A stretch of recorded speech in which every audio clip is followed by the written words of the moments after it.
الفاتحة إلى حضرة حبيبنا وشفيئنا وقرة أعيننا ومولانا محمد صلى الله عليه وسلم وعلى آله وأصحابه وأزواجه وذرياته وأهل بيته أجمعين ثم إلى أرواح والدينا ولآبائنا ولأمهاتنا لأجدادنا لجداتنا ولإخواننا لأخواتنا لقرباتنا ولمن له حق علينا ولجميع المؤمنين والمؤمنات والمسلمين والمسلمات الأحياء منهم والأموات وخصوصا إلى أرواح الواقفين هذا المصلى والمؤسسين له ثم خصوصا إلى روح مؤلف هذا الكتاب شيخنا الإمام عبد الوهاب الشعراني بأن الله ينفعنا به وبعلومه في الدارين. الفاتحة. أعوذ بالله من الشيطان الرجيم. بسم الله الرحمن الرحيم.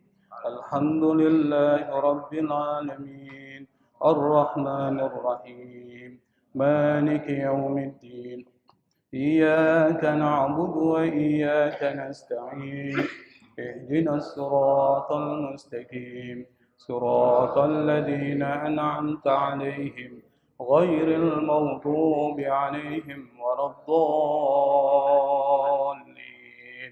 آمين. بسم الله الرحمن الرحيم. الحمد لله رب العالمين.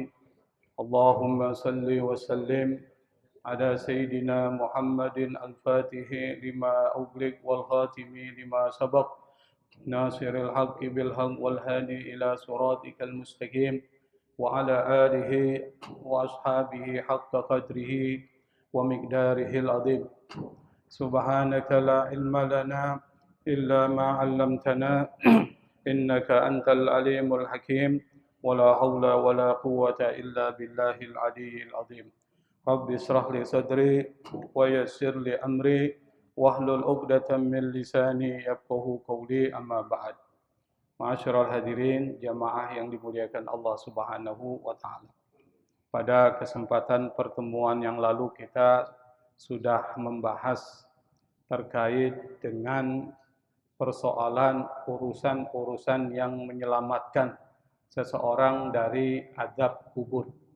Pada kesempatan pertemuan hari ini kita akan lanjutkan bahasan kita terkait dengan persoalan bahwa semua manusia pasti akan hancur dimakan oleh tanah kecuali tulang ekor. Qala al-musannif rahimahullahu taala babu ma jaa annal insana yabla wa ya'kuluhu turabu illa ajbad zanabi wa ajsadal anbiya'i alaihimus salatu wassalam wasyuhada. Babu artinya pembahasan, bukan pintu ya. Karena kata bab ini artinya bisa pintu, bisa pembahasan. Tetapi dalam kaitan dengan persoalan ini diartikan sebagai pembahasan. Majaa tentang riwayat anna bahwasanya al-insana manusia itu yabla. Apa itu yabla? Yabla itu artinya hancur. Wa ya'kuluhu turabu dan dimakan oleh turab, tanah. Illa kecuali apa yang tidak hancur, yang tidak binasa, ajbad zanabi. Ajbad zanabi itu artinya tulang ekor. Nanti kita akan jelaskan maksud tulang ekor itu apa. Yang kedua yang tidak akan dimakan oleh tanah itu adalah wa ajsadal anbiya'i. Ajsad itu jamak dari jasad. Kata jasad itu artinya tubuh, badan. Sama dengan badanun abdan. Jasadun ajsad.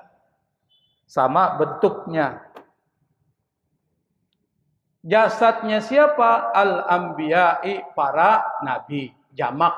Al-anbiya, jamak dari nabiyun. Sama dengan zakiyun azkiya, sofiyun asfiya. Alaihimus salatu wassalam wasyuhada, dan orang yang mati syahid. Berarti pembahasan ini membahas tentang yang tidak dimakan oleh tanah itu adalah tulang ekor kita. Tulang ekor. Yang kedua, jasadnya para nabi.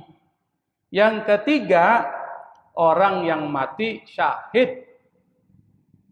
Di sini yang dimaksud mati syahid ini syahid dalam peperangan. Karena syahid ada yang bukan peperangan. Syahid yang bukan peperangan namanya syahidun fil akhirah. Syahid akhirat. Hah? Bukan peperangan. Yang dimaksud dia tidak dimakan oleh cacing tanah adalah yang syahid di dalam peperangan. Rawa Muslimun. Rawa artinya meriwayatkan, menceritakan, menarasikan, sama artinya. Muslimun. Muslimun itu bukan orang Islam, tapi nama seorang ahli hadis yang mengumpulkan hadis-hadis sahih. Namanya Abul Husain Muslim bin Hajjaj al-Nisaburi. Berarti dari Nisabur. Nisapur. Nisapur itu adalah kota pusat ilmu pengetahuan di wilayah Khurasan. Khurasan itu di mana? Sekarang bagian dari Iran. Jadi bagian dari Iran, Khurasan. Dan beliau meninggal pada usia 57 tahun. Jadi para ulama-ulama itu meninggalnya cepat, Pak. Cepat, muda. Misalnya Imam Syafi'i meninggalnya muda. Lahir 150, meninggal 204. Kira-kira umurnya berapa itu? 54. Imam Nawawi meninggal usia sekitar 40-an. Imam Nawawi. Imam Muslim meninggal usia 57 tahun. Tetapi meskipun umurnya pendek, karyanya banyak. Investasi akhiratnya besar. Kita umurnya panjang, investasinya kecil. Kita nih, umurnya sampai 80 tahun. Amalannya cetek tuh. Kalau mereka ini amalannya banyak. Umurnya nggak panjang, mati muda. Yang pertama yang meriwayatkan Imam Muslim, yang kedua Ibnu Majahin, Ibnu Majah. Siapa Ibnu Majah? Ibnu Majah itu bukan nama orang. Nama aslinya adalah Muhammad bin Yazid Al-Qazwaini. Disebut Majah, Ibnu Majah karena Majah itu sebutan dari kakeknya. Maka disebut atau ayahnya. Jadi Ibnu Majah, anaknya si Majah. Beliau lahir di Qazwain, maka disebut Al-Qazwaini. Di mana Qazwain? Salah satu kota di Iran. Orang Iran semua, Pak. Ibnu Majah orang Iran, Persia. Dan beliau meninggal di usia 64 tahun tuh. Nggak panjang para ulama. Makanya kalau mau jadi ulama, ingat-ingat Pak, umurnya nggak panjang. Bapak mau jadi ustadz nih, hati-hati umurnya nggak panjang. Ini buktinya 57, 64. Hah? Ini nggak ada mau jadi ulama kan? Takut cepet mati. Jadi yang meriwayatkan ini adalah dua ulama hadis. Imam Muslim, Ibnu Majah, orang Iran, Pak. Tuh hebatnya di Iran. Marfu'an, hadisnya hadis marfu. Karena ada 3 model hadis. Marfu sampai ke Nabi, mauquf sampai ke sahabat, maqtu tabi'in. Tuh, kalau belajar hadis. Tapi marfu, mauquf dan maqtu bisa dhaif, bisa sahih, bisa hasan. Itu kalau kita belajar ilmu hadis. Yang penting belajar ilmu hadis. Apa kata Imam Muslim dan Ibnu Majah? Rasulullah SAW bersabda, Laisa minal insani syai'un. Laisa itu artinya tidak. Minal insani tidak ada dari manusia syai'un sesuatu pun. Jadi kalau kita artikan dalam bahasa Indonesia, sebenarnya kalau strukturnya di Indonesia kan laisa syai'un minal insan. Tidak ada satupun bagian dari manusia, tuh, maksudnya itu. Illa kecuali yabla akan hancur. Maka yang namanya manusia, kalau dia meninggal dikuburin, maka jasadnya hancur. Yang normal akan hancur. Ada yang tidak hancur, illa kecuali. Apa itu? Azmun wahidun. Azmun itu artinya tulang. Wahidun, satu tulang. Bukan tulang satu, satu tulang. Yang tidak akan hancur. Semua tulang hancur. Tapi ada satu tulang yang tidak hancur, wahwa yaitu ajbuz zanabi, tulang ekor. Kenapa tulang ekor itu enggak hancur? Wa minhu, karena dari tulang ekor itu nanti yurakkabul khalqu yaumal qiyamah. Wa minhu maksudnya wa min ajbiz zanabi, dari tulang ekor itu kata Nabi yurakkabul khalqu, manusia, makhluk akan disusun kembali. Yurakkabu itu disusun. Maka susun namanya tarkib. Tarkibul jumlah. Susunan kalimat. Jamaknya tarakib. Dari kata rakkaba, yurakkibu, tarkib. Karena ini dibacanya adalah kalimat pasif. Yurakkabu, disusun. Apa yang disusun? Khalqu. Manusia nanti di hari kiamat disusun lagi, dikembalikan lagi dari mana? Min ajbid zanab. Dari tulang ekor. Kapan? Yaumal qiyamah. Pada hari kiamat. Nah, kita bahas. Kata ajbun itu dalam bahasa Arab artinya pangkal, bagian akhir. Ajbun. Tapi kalau dibaca ajab, itu artinya keanehan. Maka muncul kata ajib. Aneh. Kita bilang ajib itu enak. Ajib nih ajib. Padahal artinya aneh. Aneh itu ajib. Ajabani, aku tertegun. Terkagum-kagum tuh. Sementara az-zanab, jam itu artinya ekor. Maka kalau digabungkan ajbud zanab itu bagian paling ujung dari tulang belakang, yaitu tulang ekor. Dari tulang ekor ini nanti, kita kan meninggal nih Pak. Meninggal nggak kita? Meninggal. Dimasukin ke dalam kubur. Hancur semua anggota badan kita. Satu yang Allah kekalkan dan tidak hancur. Kenapa? Nanti pada saat ketika dibangkitkan, maka ini kan kalau kita cerita hari kiamat, begini ceritanya nih. Manusia dimatikan pada saat hari kiamat. Yang hidup dimatikan. Tiupan yang pertama. Mati semua yang hidup. Setelah mati, menunggu beberapa puluh tahun, ditiup sangkakala kedua. Dibangkitkan. Berarti yang sudah mati, dibangkitkan. Dibangkitkan hidup. Dari zaman Nabi Adam sampai zaman hari kiamat itu yang mati. Tapi sebelum dibangkitkan turun hujan. Hujan turun khusus ke bumi.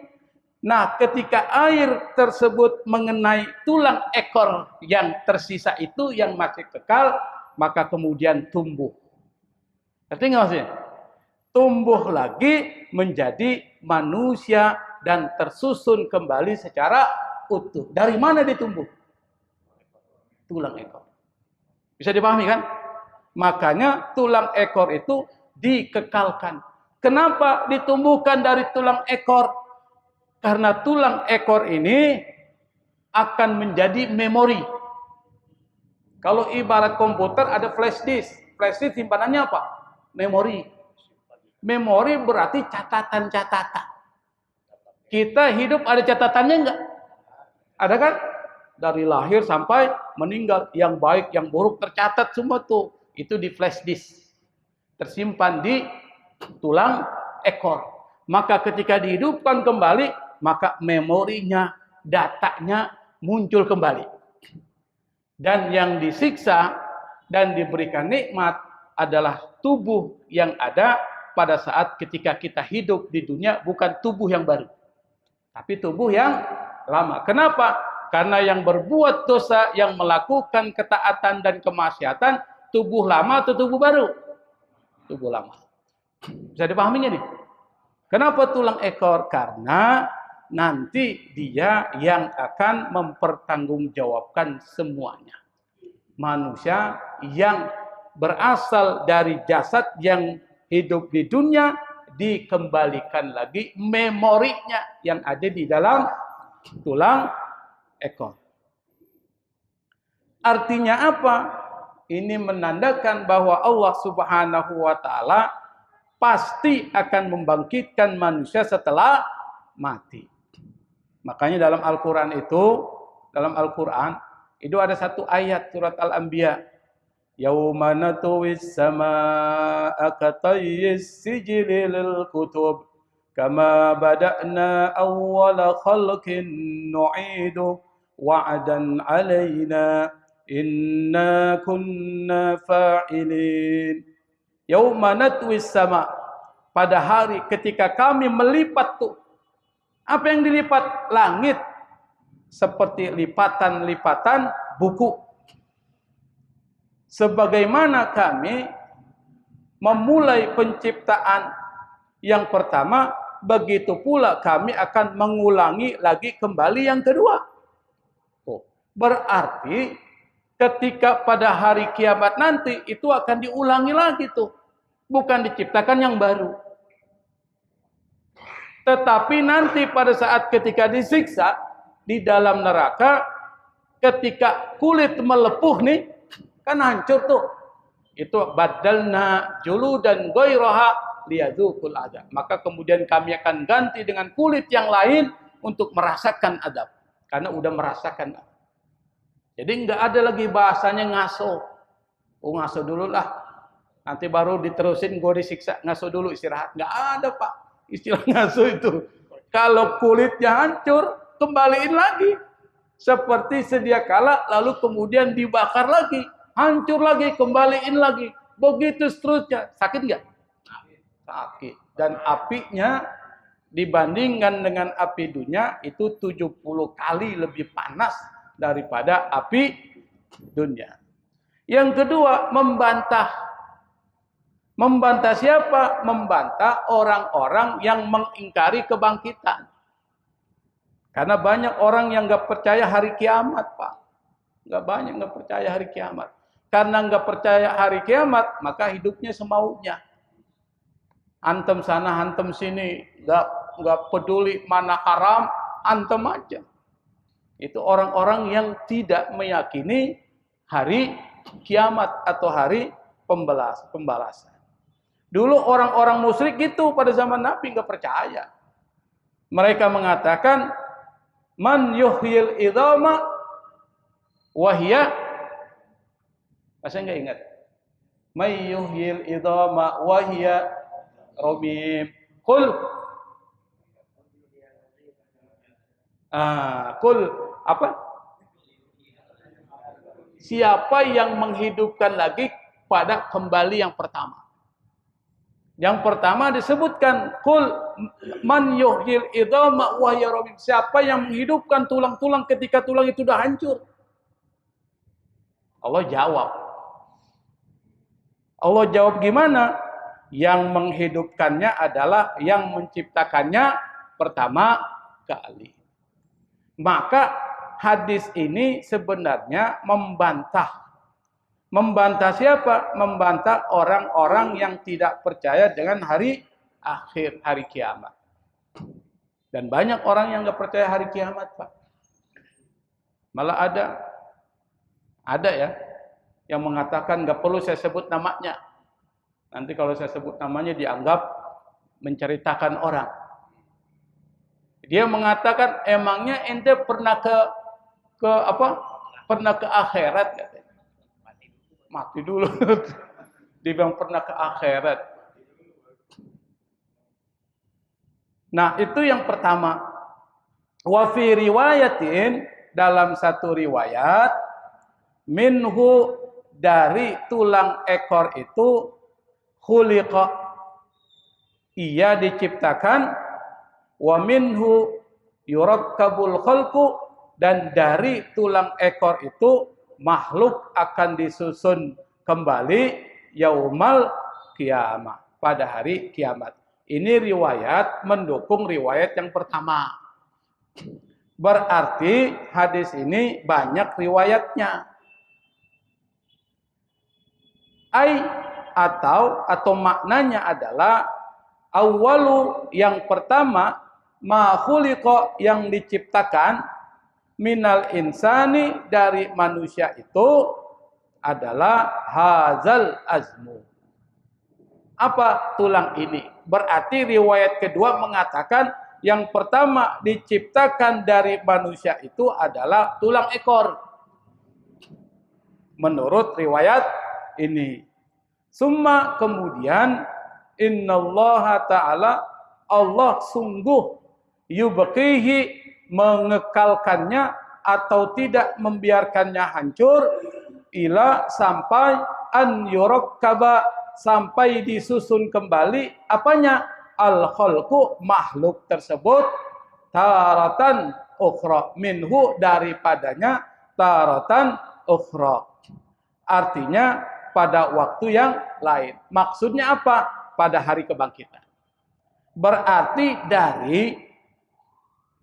dari ketiga atau dua riwayat ini bisa kita simpulkan semua manusia hancur kecuali satu yang tidak hancur. Apa?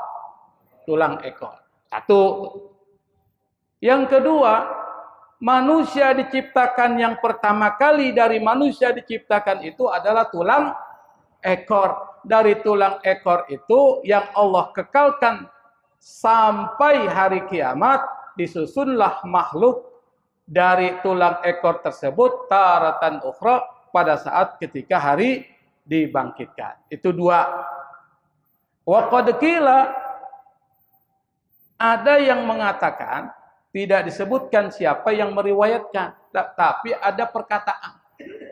Apa perkataannya? Ya Rasulullah, wahai Rasul, ma huwa, tulang ekor itu apa? Jadi ada yang nanya. Kenapa? Karena kita juga bingung. Apa sih tulang ekor? Dalam ilmu biologi, ilmu anatomi disebutin. Tapi apakah itu yang dimaksud dengan tulang ekor? Kalau kita belajar ilmu biologi itu, anatomi tubuh, itu disebutin tuh tulang ekor tuh. Tapi yang dimaksud tulang ekor bukan itu. Sesuatu yang bersifat metafisik, ya, tidak terlihat. Atau mungkin gak ada informasinya yang menyebutkan di mana di dalam tubuh manusia ada yang disebut dengan tulang ekor. Tapi ketika Rasulullah Shallallahu Alaihi Wasallam ditanya, apa itu tulang ekor? Rasulullah Shallallahu Alaihi Wasallam menjawab, mislu habbati khardalin wa minhu yambutun. Kata Rasul, mislu, seperti habbah, biji. Habbah itu artinya biji. Kalau di Saudi Arabia, kalau kita bilang satu baju tuh, satu pakai habbat. Kan diambil dari kata biji. Jadi bijian. Habbah itu artinya biji. Khardalin itu artinya sawi. Seperti biji sawi. Bapak pernah lihat biji sawi nggak? Pernah lihat ya? Kecil nggak? Kecil. Nah, seperti biji sawi. Wa minhu, dari biji sawi itu yang butun, mereka tumbuh. Jadi kalau ditanya seperti apa tulang ekor itu, bukan seperti yang kita pahami dalam ilmu anatomi tubuh. Tetapi kata Nabi seperti biji sawi. Kalau biji sawi berarti kecil. Kecil itulah yang kemudian tumbuh. Kata hadis yang kedua disebutin, dari tulang ekor itulah manusia diciptakan. Yang seperti biji sawi. Bisa dipahami Pak ya? Ya, itu yang pertama. Nah, kalau kita lihat dari ilmu tasawuf nih, perlu juga nih kita dekati dengan ilmu tasawuf nih. Apa maksudnya? Bahwa setiap yang hidup pasti akan mati. Karena setiap yang hidup pasti akan mati dan tubuh pasti hancur, maka kita harus tahu bahwa dunia ini sementara. Yang kekal hanyalah Allah. Kullu man 'alaiha fan. Wa yabqa wajhu rabbika dzul jalali wal ikram. Kata Allah, semua yang ada pasti akan hancur. Yang kekal hanyalah Allah Subhanahu wa taala. Maksudnya apa?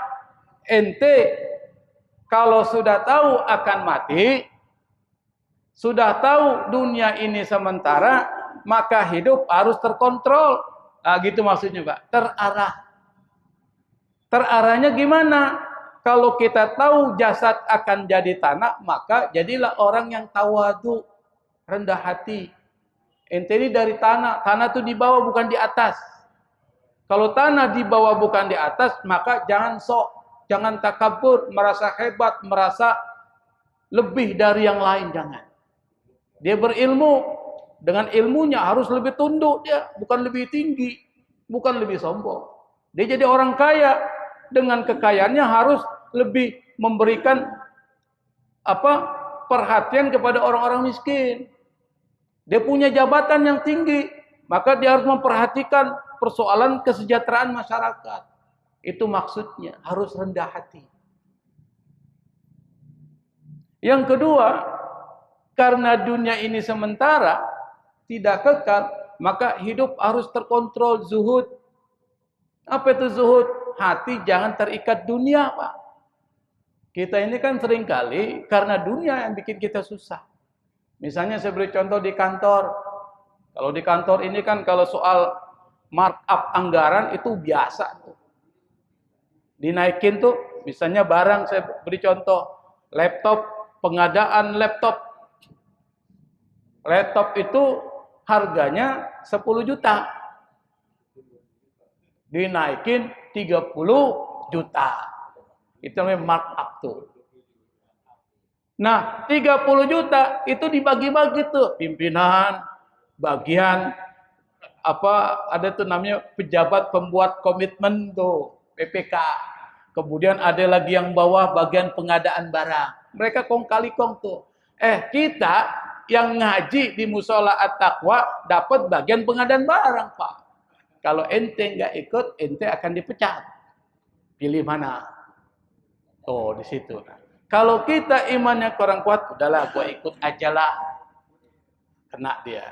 Tapi kalau imannya kuat, Allah yang memberikan rezeki, lebih bagus gua keluar tuh dari tempat itu. Atau gua dipindahin ke tempat lain. Yang penting nggak terlibat di dalam persoalan itu. Itu orang yang hatinya nggak terikat dunia. Kaya boleh, tapi bukan berarti kekayaannya mengikat dia sehingga dia lupa kepada Allah Subhanahu wa taala. Yang ketiga, siapin diri untuk menghadapi akhirat. Kenapa? Karena kita akan mati.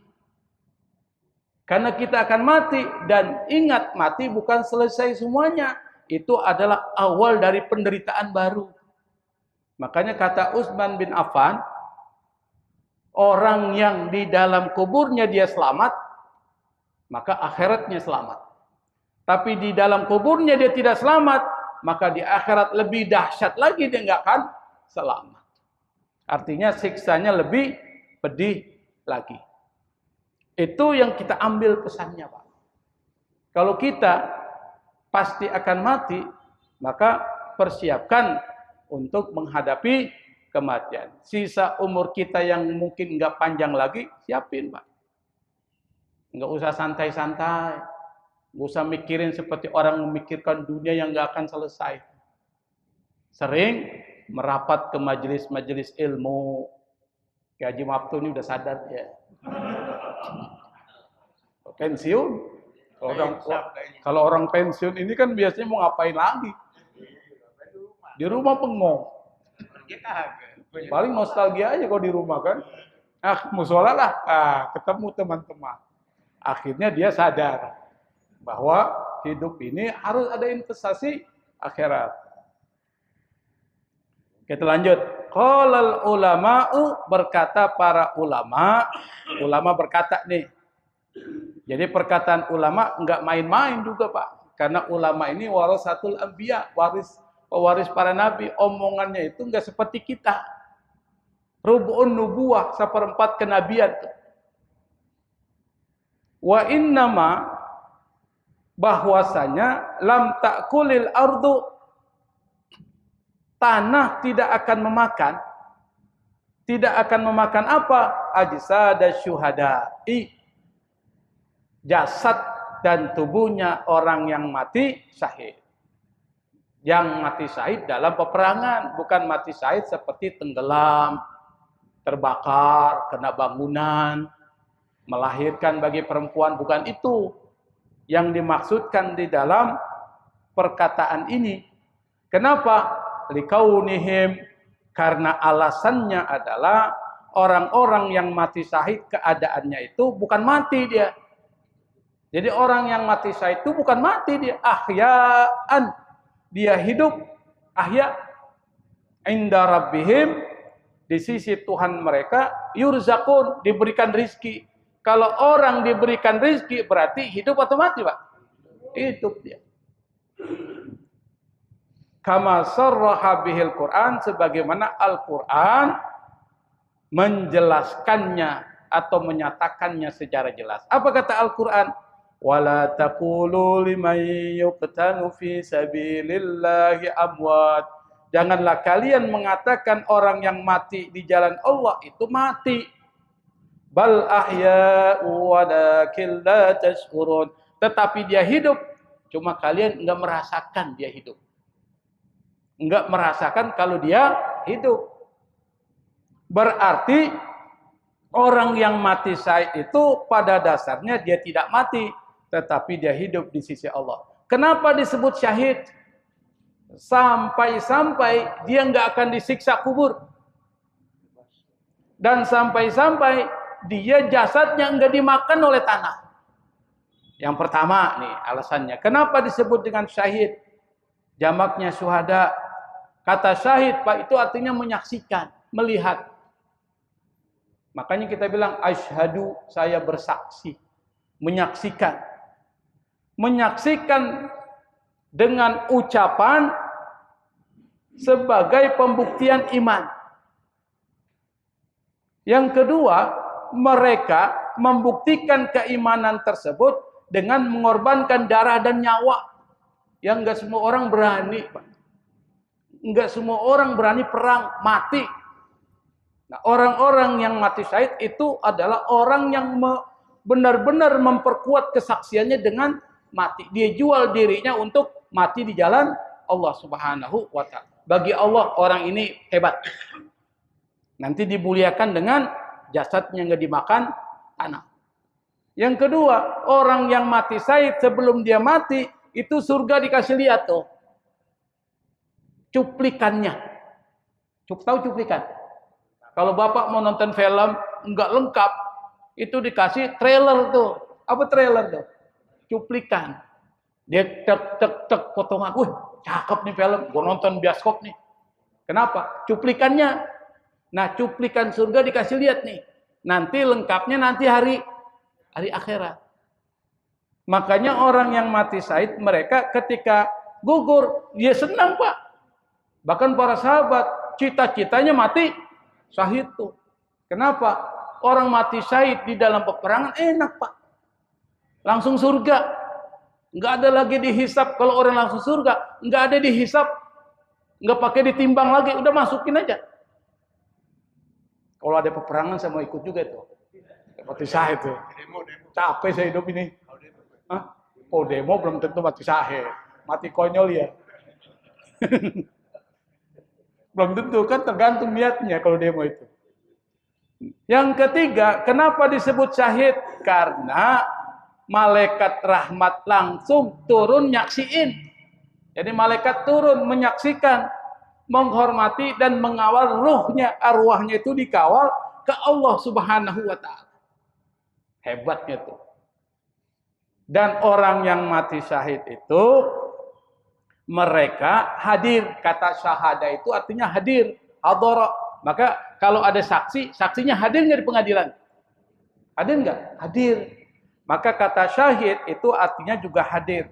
Maksudnya apa? Ruh mereka tidak menunggu di alam kubur biasa, tapi hadir di sisi Allah untuk nikmati rizki surga. Seperti tadi, inda rabbihim yurzakun. Bal ahya'un inda rabbihim yurzakun. Tetapi dia hidup di sisi Allah dan dia diberikan rizki. Bukan cuma di alam arwah, tapi di dekat Allah Subhanahu wa ta'ala, mendapatkan rizki dari Allah Subhanahu wa ta'ala. Itu syahid. Kenapa bumi tidak mau makan jasadnya para syuhada? Yang pertama, karena rahim mereka itu masih hidup. Ahya, kalau masih hidup, tanah makan nggak? Makan nggak tanah? Enggak, yang dimakan yang mati. Karena dia masih hidup, maka tanah nggak mau makan. Allah suruh jasad mereka dijaga di dunia, tidak membusuk. Tuh. Yang kedua, para syuhada ini mereka bukan kaleng-kaleng, Pak. Nyawa dikorbanin. Kita disuruh nyumbang duit aja setengah mati. Apalagi nyawa. Santunan anak yatim. Kerjanya Haji Ise nih. Kumpulin duit. Macam-macam. Artinya apa? Kadang-kadang duit aja kita susah. Apalagi disuruh nyawa, Pak. Nah, kalau orang berani ngorbanin nyawanya, bukan kaleng-kaleng nih. Makanya Allah muliakan. Di mana dimuliakan? Dimuliakan di dalam kuburnya, enggak kena azab kubur. Dimuliakan di dalam kuburnya, jasadnya enggak dimakan tanah. Dimuliakan pada saat meninggalnya. Kenapa? Enggak perlu dimandiin, enggak perlu dikafankan, enggak perlu disolatkan. Kenapa? Yang disolatkan itu orang yang masih butuh doa. Artinya apa? Masih banyak dosanya, perlu didoain. Makanya doanya Allahumma gfir lahu warhamhu. Allahumma gfir laha warhamha. Ya Allah, ampuni dia. Kenapa? Mungkin masih hidup banyak dosanya, tapi orang mati syahid udah enggak ada dosanya. Perlu nggak doa dari orang masih hidup? Nggak perlu, Pak. Makanya dalam fikih nggak perlu disolatkan yang mati syahid dalam peperangan. Kalau mati syahid karena melahirkan, ya mandiin. Apalagi kafankan, solatkan. Tapi yang mati dalam peperangan dimuliakan oleh Allah. Bahkan darahnya nggak boleh dicuci. Biar melekat dengan pakaiannya. Kenapa? Dia akan menjadi saksi di hadapan Allah Subhanahu wa ta'ala. Wa sabata fis sahihi, sabata tetap. Dalam bahasa Indonesia adalah valid. Apa itu valid? Sahih artinya benar, enggak bohong. Fis sahihi, dalam kitab sahih, baik sahih Muslim, sahih Bukhari, anna Amr ibn al-Jamuh, ada seorang sahabat namanya Amr bin Jamuh. Siapa beliau? Beliau ini adalah seorang dari kelompok Ansor, penduduk asli Madinah. Dari suku Khazraj, baninya Bani Salamah. Khazraj itu suku terbesar kedua setelah Aus. Dan kondisi tubuhnya pincang. Kakinya pincang permanen. Sampai-sampai Rasul bebasin dia untuk tidak perang. Karena kondisinya. Tapi dia bilang, ya Rasul, saya ikut perang. Saya ingin mati syahid. Ingin mati syahid, Pak. Karena dia tahu orang mati syahid itu langsung balasannya adalah surga. Akhirnya dia ikut peperangan dan kemudian meninggal. Itu Amr bin Jamuh. Yang kedua, Abdullah wa Abdullah bin Amr al-Ansariyaini. Dan yang kedua, Abdullah ibn Amr Ansari. Orang Madinah juga. Asli dari suku Khazraj, baninya Bani Salamah. Dia adalah ayah dari seorang perawi hadis yang paling banyak meriwayatkan hadis, namanya Jabir bin Abdullah. Nah, Jabir anaknya Abdullah itu, Abdullah bin Amr. Abdullah bin Amr, beliau ini meninggal dalam peperangan sama dengan Amr bin Jamuh dan dikuburkan berbarengan dengan Amr bin Jamuh. Berbarengan, Pak. Dikuburin langsung. Dufina, mereka dikuburkan fi kubrin wahidin yauma Uhud, di satu kubur yang sama pada saat hari atau peperangan Uhud. Fahasala sailu an qabrihima, tiba-tiba banjir datang, banjir bandang datang, hasara, mengikis. Mengikis apa? Kuburan keduanya. Fahafaru alaihima, lalu mereka menggali kuburan mereka. Untuk apa? Liyun qala ila makanin akhar, untuk dipindahkan ke tempat yang lain. Karena banjir.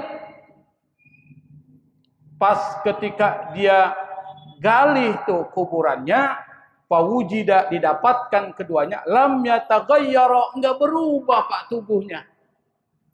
Jasadnya enggak berubah. Ka'annahuma, seolah-olah keduanya itu, kata Nabi, mata bil am, seperti baru kemarin meninggal. Kalau baru kemarin meninggal kan jasanya belum berubah, masih utuh. Kalau udah sebulan 2 bulan udah hilang tuh. Nah, ini apa, tidak termakan oleh tanah dan tidak berubah tuh. Jasad dari Amr bin Jamuh dan Abdullah bin Amr al-Ansari. Mana nih? Wa kana ahaduhuma qad juriha. Sementara salah satu dari jenazah itu qad juriha, artinya ada terkena luka. Terkena luka dia pada saat peperangan. Fa wadha'a yadahu, lalu ketika dia luka dalam peperangan, dia meletakkan yadahu, tangannya, ala jurhi, di atas lukanya. Misalnya lukanya di sini, dia lagi pegang begini lagi. Pada saat begitu dia meninggal. Fadufina wa huwa kadzalik, lalu kemudian sahabat Nabi yang meninggal, yang tidak berubah jasadnya itu dikuburkan kembali seperti dalam keadaan yang sama, yaitu tangannya diletakkan di pas lukanya. Fakanu, mereka yarfauna yadahu anil jurki, mengangkat tangannya dari luka, fatarjiu ila makanat, lalu kemudian tangan itu kembali seperti posisi semula. Kapan itu terjadi? Banjir itu. Berapa lama antara kematiannya dengan penggalian kembali dan dipindahkan? Wadzalika, dan itu terjadi ba'da sittin wa arba'ina sanatan min waqa'ati Uhud, yaitu setelah 46 tahun dari perang Uhud. 46 tahun tuh digali kembali, jasadnya masih utuh, darahnya masih ada seperti baru mati kemarin. 46 tahun. Kalau kita meninggal Pak 46 tahun menjadi apa tuh? Udah jadi batu ini Pak. Batu cincin. Batu cincin. Artinya apa? Orang yang mati syahid itu jasadnya enggak mungkin dimakan oleh tanah. Maka pesan yang ingin disampaikan dalam persoalan ini adalah, kalau kita memang tidak mati syahid di dalam peperangan yang mungkin agak susah juga, kita mau perang sama siapa Pak? Mau perang sama siapa? Mau perang sama Yahudi, enggak punya tiket. Mau Cina diperangi, ngapain juga? Artinya apa? Berarti jadikanlah hidup kita ketika kita meninggal itu dalam keadaan bersih. Apa?